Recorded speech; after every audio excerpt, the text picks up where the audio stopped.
HDFC bank की weekly candle की closing थोड़ी सी कंफ्यूज कर रही है। बट यहाँ पे अगर देखा जाए, मतलब अगर देखो ऑल ओवर अगर स्ट्रक्चर को समझे तो एक बाइंग कैंडल रिप्रेजेंट कर रही है ये। बट अगर इसी कैंडल को रिप्रेजेंट करते हैं यहाँ पे, तो कहीं ना कहीं एक सेलिंग प्रेशर जो है वो नजर आ रहा है। अब ये कह सकते हो मार्केट की तरफ से सेलिंग प्रेशर है या फिर सेल्फ एचडीएफसी का ये सेलिंग प्रेशर है, वो यहाँ पे हमें नेक्स्ट मंडे को पता लग जाएगा। अभी का अगर स्ट्रक्चर की बात करें, यहाँ पे कंटिन्यू सेल, हॉल्ट किया, कंटिन्यू सेल, यहाँ पे एक डोजी कैंडल फॉर्मेशन, उसके बाद एक ग्रीन कलर की कैंडल बना के ऊपर निकलने की कोशिश इसने करनी शुरू कर दी। बट यहां पे अगर देखेंगे जो ग्रीन कलर की कैंडल बनी है, इसकी जो बॉडी है वो काफी ज्यादा छोटी और विक जो है वो काफी ज्यादा बड़ी बन चुकी है, क्योंकि आज इसने कंटिन्यू 12 पॉइंट के आसपास का फॉल किया है। डिटेल में सबसे पहले लेवल्स की बात कर लेते हैं। कल जो लेवल्स हमने यहाँ पे जिक्र किए थे, सबसे पहले 59 के ऊपर बाइंग, जो कि ट्रिगर नहीं हुआ है, देख सकते हैं आप यहाँ पे 59, यानी कि ये पॉइंट देख रहे हैं, ये वाला पॉइंट ऑल ओवर नहीं ट्रिगर हुआ, वहीं से कंटिन्यू नीचे की तरफ 50 के नीचे, यानी कि इस रेंज के नीचे हमें यहाँ पे शॉर्टिंग करनी चाहिए। जो लास्ट कैंडल में मतलब 3:15 वाली कैंडल जो है वो यहाँ पे ट्रिगर करता हुआ नजर आया, तो उम्मीद है इस ट्रेड में भी आप यहाँ पे फंसे नहीं होंगे। तो पूरी तरीके से आज के दिन हमें यहाँ पे एचडीएफसी की तरफ से कोई भी ट्रेड नहीं मिली है। बट इसका मतलब ये नहीं कि हम यहाँ पे शांत बैठ जाएं, क्योंकि यहाँ पे हमें एक अच्छी ट्रेड मिलने वाली है। इस चीज को हम यहाँ पे जान चुके हैं, और कल के दिन यानी कि मंडे के दिन किस तरह से ट्रेड करना है उसको थोड़ा सा समझते हैं। सबसे पहले वीकली चार्ट पे चलते हैं। वीकली चार्ट पे यहां पे देखेंगे, पहली चीज, अगर यहां पे देखो, अगर बायर स्ट्रांग होते, बायर्स यहां पे स्ट्रांग होते, तो ये क्लोजिंग जो है ना वो इस रेंज के ऊपर होने में बिल्कुल कहीं से कहीं तक कोई कमी नहीं थी, 75 के ऊपर। ये चीज मैंने आपको कल भी बताई थी कि अगर इसके ऊपर क्लोजिंग हो जाती तो फिर नेक्स्ट आने वाले टाइम में ये 1725 तक को टेस्ट करने चला जाता नेक्स्ट वीक के अंदर अंदर।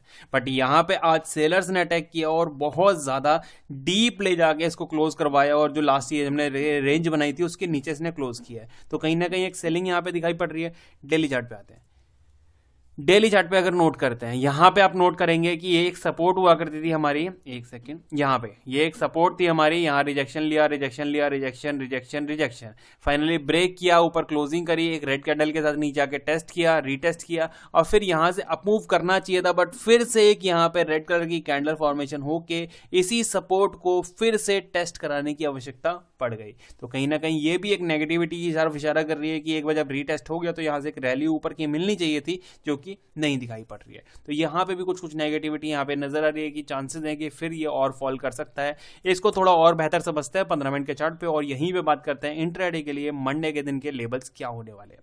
यहां देखेंगे, सबसे पहले एक चीज ध्यान रखना कि अगर लॉन्ग टर्म व्यू जान रहे हो, आप लॉन्ग टर्म व्यू के बारे में आप यहां पे सोच रहे हो पता लगाने के लिए, तो ये है आपका सेलिंग एरिया, इसके नीचे आपको एक सेलिंग एरिया देखने को मिलने वाला है। ये है आपका बाइंग एरिया, इसके ऊपर आपको मिलने वाली है एक अच्छी खासी हेल्दी बाइंग। ठीक है, सेलिंग के लिए कहां पे, सेलिंग के लिए आपको वेट करना होगा 162325 के नीचे, और बाइंग के लिए आपको वेट करना होगा 1676 के ऊपर।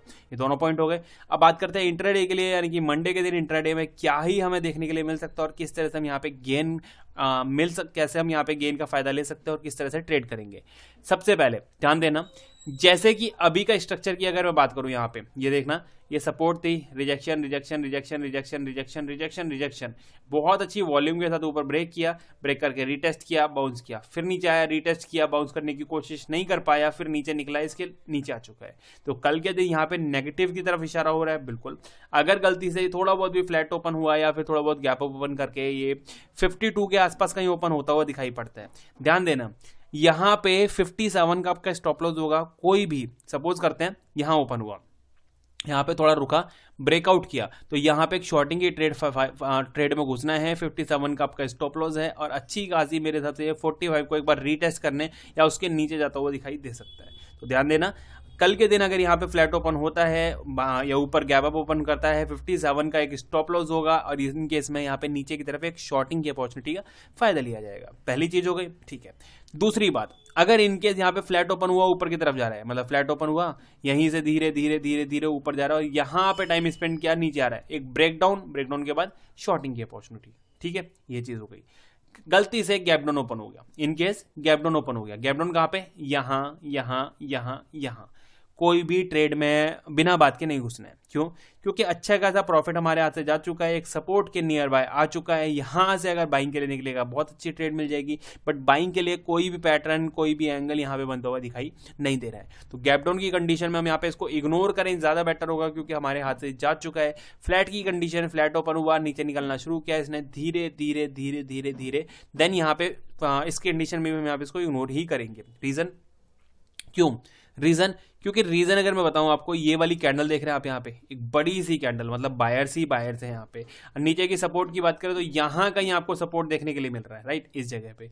अगर मैं बोलूँ आपको इस जगह पे आप ट्रेड करते हैं, यहाँ से तो नियर बाय हो जाएगा, और इस सपोर्ट के नियर बाय सेकंड सपोर्ट भी बहुत ज्यादा नियर बाय है। तो कल के दिन शॉर्टिंग की तरफ हम यहाँ पे थोड़ा ध्यान कम देंगे, बाइंग के लिए शॉर्टिंग के लिए अगर फ्लैट ओपन होता है तो नीचे निकलता है तो यहाँ पे कम ध्यान देंगे। अगर ऊपर निकलने के बाद इस रेंज को ब्रेक करके फिर आता है नीचे की तरफ, देन यहाँ पे एक बढ़िया अपॉर्चुनिटी का हम फायदा उठा सकते हैं। बाकी देखते हैं कल के दिन कैसे काम करता है एचडीएफसी बैंक। वीडियो पसंद आए तो लाइक कर देना।